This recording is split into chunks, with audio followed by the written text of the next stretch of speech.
Recently یہ جو drone attacks ہوئے ہیں وہ سارے اسرائیلی تھے. تو وہ پنجابی میں کہتے ہیں میں نہیں بول دی میرے چ میرا یار بولتا. جب تک بھارت پاکستان کے اوپر اٹیک کر رہا تھا تب تک امریکہ کا بیان یہ تھا کہ یہ ان کا آپس کا معاملہ یہ حل کر لیں گے. لیکن جیسے ہی پاکستان نے جواب دیا ہے تو آج ایک دن میں کم از کم 50 فون آ چکے ہیں امریکن جتنے بھی وزراء ہیں, ایمبیسڈرز ہیں, سفراء ہیں. تو اتنی پریشانی کیوں ہے امریکہ کو؟ تمہارا جنگ لڑنا زندگی یا دنیاوی مفاد کے لیے ہوگا. تم نے اس قوم کو پکارا ہے جس کے لیے شہادت زندگی سے زیادہ عظیم رتبہ اور محبت کی ہے. یہ سیاسی طور پر جو پاکستانی تھوڑا سا بکھرے ہوئے تھے, ایک غلیظ شخص آ گیا تھا جس نے پاکستانیوں کو لڑا دیا تھا یا تفریق کر دی تھی. شکر ہے تمہاری اس حرکت سے وہ سب یکجان ہو گئے ہیں اور تم نے بکھرے ہوئے پاکستانیوں کا یہ جو مکہ بنایا ہے یہ تمہارے بخشی کے ناک پہ بھی پڑے گا اور مودی تمہارا منہ بھی توڑے گا. یہ جو جنگ ہے نا یہ اسلحے سے نہیں لڑی جاتی, یہ حوصلے اور جگرے سے لڑی جاتی ہے. تو لاؤ اتنا حوصلہ, ہم تمہیں کاٹ کے رکھیں گے, تمہیں جوتیاں ماریں گے. السلام علیکم ناظرین, میں سعدیہ خالد ہوں. ناظرین, پاک بھارت کشیدگی انتہائی سنجیدہ نوعیت پہ پہنچ چکی ہے. 22 اپریل کو پہلگام میں جو واقعہ ہوا اس کو بنیاد بنا کے بھارت نے پاکستان کی سرحدوں میں انویڈ کرنا شروع کیا, پاکستان کے معصوم شہریوں کی جان لی. آخر پاکستان کب تک یہ برداشت کرتا؟ ایک دن, 2 دن, روزانہ یہ کہا گیا کہ ہمارے صبر کو نہ آزمایا جائے, لیکن بھارت شرارتوں سے باز نہ آیا. پھر آخر کار پاکستان کو جواب دیتے ہوئے بھارت میں حملہ کرنا پڑا. جنگ کسی مسئلے کا حل نہیں ہے, لیکن اگر جنگ امپوز کر دی جائے اور آپ کو آپ کا دشمن کمزور سمجھ رہا ہو تو پھر مجبوری ہو جاتی ہے جنگ کا جواب دینا. اسی حوالے سے بات کرنے کے لیے ہمارے ساتھ اسٹوڈیوز میں وکلاء برادری کے ریپرزینٹیٹیو موجود ہیں. ہمارے ساتھ موجود ہیں سینئر قانون دان جناب رانا ندیم صاحب. السلام علیکم سر. وعلیکم السلام. سر, سب سے پہلے تو آپ مجھے بتائیں کہ یہ جو حملہ ہوا ہے, پاکستان نے جو انویڈ کیا ہے اور تقریباً 26 کے قریب جو جتنے ملٹری مقامات ہیں بھارت کے ان کے اوپر حملہ کیا ہے, جس کی وجہ سے ایک اندازہ لگایا جا رہا ہے کہ بھارت کو تقریباً $1.5 ارب کا ایک چند گھنٹوں میں نقصان برداشت کرنا پڑا ہے. آپ کی اس حوالے سے کیا رائے ہے, آپ کے کیا جذبات ہیں؟ دیکھیں, میں یہ سمجھتا ہوں کہ پاکستان نے جتنی تحمل ہو سکتی تھی اتنا مظاہرہ کیا. سورہ الانفال میں اللہ تعالیٰ نے کہا کہ اگر مسلمانوں پر جنگ مسلط کی جائے تو پھر تم اس کو جواب دو اور وہ تمہیں جہاں ملے کافر اس کو پکڑ کے مارو. دیکھیں, یہ گائے کا پیشاب پینے والا, یہ دودھ کو بتوں پہ گرانے والا, اس کی عقل کا معیار تو وہی ہے نا.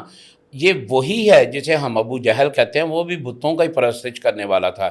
اس نے اللہ خالق حقیقی کے ماننے والوں کو للکارا ہے. تو مودی سرکار آپ تیار ہو جائیں, آپ کے لیے جوتیاں اور ڈنڈے ریڈی ہیں. ہم آپ کے مشکور ہیں اور آپ کے متمنی ہیں کہ آپ ہمیں یہ موقع دیں تو ہم آپ کی درگت بنائیں. آپ کو 65 بھول گیا ہے. آپ جو 71 کا شور مچاتے ہیں نا وہ آپ کا ایک پولیٹیکل ڈرامہ تھا. اصل میں تو 65 میں آپ ہم سے نبرد آزما ہوئے اور آپ نے دیکھا ہم نے آپ کو کیسے دھلائی کی ہے, اور آج انشاءاللہ ہم پھر آپ کا انتظار کر رہے ہیں. آپ جیسے کتوں کو مارنے کے لیے یہ شیر بڑے بے چین ہیں. ایک بات بتائیے گا, 71 میں, 47 میں, 71 میں, 65 میں اور پھر کارگل میں ہم لوگ بہت بار جنگیں لڑ چکے ہیں, پاکستان اور بھارت. کیا وجہ ہے کہ پاکستان کی ہر بار کی جو وہ ہوتی ہے ان کو سبق سکھانا, اس سے بھارت سبق سیکھتا نہیں ہے؟ کیا اس کو بہت زیادہ زوم ہے اپنے بڑے وجود کا؟ لیکن اگر بڑا وجود اس کا اتنا زیادہ پاورفل ہوتا تو پھر یہ 10 گنا چھوٹے ملک نے اس کی تمام ملٹری ایئر بیسز کے اوپر جس طریقے سے ایک پری پلانڈ اور ایک بہت کمال قسم کا حملہ کیا, پھر جس طرح شاہینوں نے پہلے 5 طیارے گرائے ہیں بھارت کے جن میں رافیل بھی شامل تھا, اب پھر ایک اور حملہ کیا, ان میں ملٹری ایئر بیسز, ان کے ڈپو اسلحے کے, اور اس کے علاوہ رافیل طیارے, اور پھر ان کی ایک آپریشن چونکہ سندور تھا تو انہوں نے شاید اس کو زیادہ سیریسلی لے لیا, اور انہوں نے اپنی ایک فیمیل پائلٹ جو ہیں شیوانگی سنگھ صاحبہ وہ بھی یہاں پہ رخصت کر کے بھیج دی ہیں. تو آپ کو لگتا ہے کہ بھارت جو ہے اس کو اب عقل آ جائے گی, اب وہ منع ہو جائے گا؟ نہیں, دیکھیں, اصل میں ہندو تو ہمیشہ مکار اور عیار رہا. اس کی یہ خواب ہمیشہ اس نے ایسے ہی دیکھا ہے, وہ پنجابی میں کہتا ہے بلی نو چھچڑے دیاں خواباں. تو وہ یہی سمجھتا ہے کہ شاید وہ پاکستان کے اوپر کوئی حملہ کر کے کامیابی حاصل کر سکتا ہے. اس نے یہ کئی بار کوشش کی, مگر اس کا یہ جو ہے نا سیاسی نعرہ ہے وہ اس طرح کرتے ہیں. ایک مجھے بڑے المیے کے ساتھ کہنا پڑا کہ ماضی قریب میں کچھ لوگ ایسے اٹھے جنہوں نے پاکستان آرمی کو بدنام کرنے کی بہت کوشش کی.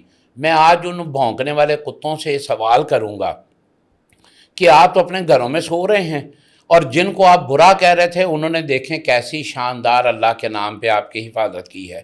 ابھی بھی اگر آپ کو شرم اور غیرت آ جائے تو کسی پانی چلو بھر پانی میں ڈوب مریے اور توبہ کیجئے کہ آپ اپنے ان عظیم مجاہدوں کو کبھی برا نہیں کہیں گے. سر انہیں شرم کہاں سے آئے گی؟ ان کی حال ہی میں بنائی گئی ویڈیوز جو کہ پاکستان کی افواج کے خلاف ہیں، پاکستان کے اداروں کے خلاف ہیں، وہ انڈین میڈیا یوز کر رہا ہے. وہ ابھی تک پاکستان کی فوجوں کے خلاف لکھ رہے ہیں، جنرل عاصم منیر صاحب کے خلاف لکھ رہے ہیں، پاکستان کے خلاف لکھ رہے ہیں. ان کو غیرت و شرم تو ابھی نہیں. وہ اصل میں مسئلہ یہ ہے کہ بنیادی طور پر وہ میں نہیں سمجھتا اگر کوئی بھیڑ شیر کا لبادہ اوڑھ لے تو وہ شیر نہیں بن جاتا.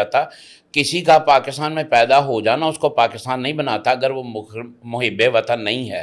تو یہ باقاعدہ ایک خاص سیاسی طریقے سے یہ خاص ایجنٹ لوگ ہیں. ہم تو ان کو واضح طور پر یہودیوں کے ایجنٹ کہتے ہیں، اور ان کا یہ پلاننگ تھی کہ جو مئی 2025 ہے اس کے اندر بیت المقدس پر جو انہوں نے حملہ کرنا ہے، جو نعوذ باللہ من ذالک اس کو شہید کرنے کی پلاننگ ہے، پاکستان کو ایک خاص طریقے پر لا کر انگیج کیا گیا ہے. چونکہ یہ اٹامک پاور ہے تو وہ ان یہودیوں کے عزائم کو ملیا میٹ نہ کر دے. یہ ساری پلاننگ اس کے ساتھ ہے. انڈیا اعلانیہ طور پر اسرائیل کی بی ٹیم ہے اور اسی کے ایجنڈے کو چلا رہی ہے. آپ کی بات کو کیری آن کرتے ہوئے دیکھیں ابھی ریسنٹلی یہ جو ڈرون اٹیکس ہوئے ہیں وہ سارے اسرائیلی تھے. جی بالکل. تو وہ پنجابی میں کہتے ہیں میں نہیں بول دی میرے چے میرا یار بول دا. تو یہ جو ہمیں آنکھیں دکھا رہا تھا اور دھمکیاں دے رہا تھا انڈیا، حال ہی میں ان کی آپ کو پتہ ہے کہ اسرائیل کے ایمبیسڈر سے ملاقات ہوئی ان کے وزیر خارجہ کی، تو انہوں نے یقیناً کھچڑی تو پکائی، لیکن کیا خوبصورت جواب دیا پاکستان کی افواج نے، اور کیا ببر شیر لگے ہیں انہوں نے کس طریقے سے جواب دیا ہے کہ اسرائیل کو خاموش کیا، انہوں نے بھارت کو خاموش کیا، اور وہ امریکہ. سر اس کے اوپر اپنا ضرور سینڈ دیجیے گا. وہ امریکہ جو کل تک کہہ رہا تھا کہ یہ تو ان کا آپس کا معاملہ ہے، ہاں جی ہاں جی، جب تک بھارت پاکستان کے اوپر اٹیک کر رہا تھا تب تک امریکہ کا بیان یہ تھا کہ یہ ان کا آپس کا معاملہ یہ حل کر لیں گے. لیکن جیسے ہی پاکستان نے جواب دیا ہے تو آج ایک دن میں کم از کم 50 فون آ چکے ہیں امریکن جتنے بھی وزراء ہیں، ایمبیسڈرز ہیں، سفراء ہیں. تو اتنی پریشانی کیوں ہے امریکہ؟ وہ اصل میں یہ ہے کہ ان کا راز یہ کھلنے جا رہا ہے نا. اب بنیادی طور پر اسرائیل کچھ بھی نہیں ہے اگر امریکہ اس کو سپورٹ نہ کرے. وہ تو اس کا چوکیدار لگا ہوا ہے نا، تو چوکیدار کو یہ سمجھ آ گئی کہ وہ چوری پکڑی جائے گی. اب ان کے خیال میں تھا کہ ہمارے پاس رافیل ہیں اور ان کے پاس جو اسرائیل کے میزائل ہیں، اور وہ سارے یہ سمجھ رہے تھے کہ ہمارے تو میزائل کی ٹیکنالوجی یہ ہے کہ اس کو کوئی ڈیٹیکٹ نہیں کر سکتا، اور اس نے چھوٹے سائز کے بھیجے ڈرونز تاکہ وہ نظر نہ آئیں. مگر اللہ کا شکر ہے ان شیروں نے تو ان کو بھی مار گرایا. اس میں میں 2 چیزوں کو ریفر کرنا چاہتا ہوں. ایک تو پہلی یہ ہے کہ سورہ الانفال میں اللہ تعالیٰ کہتے ہیں کہ یہ جو کافر ہے نا یہ اپنی چلاکیاں اور سازشیں چلاتے ہیں، اور واللہ خیر الماکرین، اور اللہ بہترین تدبیر کرنے والا ہے. تو یہ رب کائنات کی مدد ہے. اور اللہ تعالیٰ نے تو قرآن پاک میں کہا لیجزکرہ الدین کلہ، کہ اس دین اسلام کو میں تمام ادیان کے اوپر لاگو کر دوں گا، نافذ کر دوں گا. تو پھر یہ کیسے ہو سکتا ہے کہ مٹی کے بتوں کو پوجنے والا حالق حقیقی کے نام پہ اللہ اکبر کہنے والے کے ساتھ وہ جذبہ ایمانی کا مقابلہ کر سکے؟ تو انشاءاللہ اللہ تعالیٰ نے بھی وعدہ کر دیا کہ اگر تم مومن ہو تو تم کامیاب ہوگے. اور انشاءاللہ ہماری افواج پاکستان، ہم پاکستانی ان چند لوگوں کو نکال کے جو اس طرح کا فضول پراپیگنڈا کرتے ہیں، ہم انشاءاللہ اللہ کے نام پر جانیں دینے کے لیے قربان ہیں، موجود ہیں. اور یہ یاد رکھو تمہارا جنگ لڑنا زندگی یا دنیاوی مفاد کے لیے ہوگا. تم نے اس قوم کو پکارا ہے جس کے لیے شہادت زندگی سے زیادہ عظیم رتبہ اور محبت کی ہے. ہم تو جنگ لڑتے اس لیے ہیں کہ ہم شہید ہو جائیں. تو آ جاؤ، تم نے تو ہمارا وہ جذبہ ایمانی اجاگر کر دیا. یہ سیاسی طور پر جو پاکستانی تھوڑا سا بکھرے ہوئے تھے، ایک غلیظ شخص آ گیا تھا جس نے پاکستانیوں کو لڑا دیا تھا یا تفریق کر دی تھی.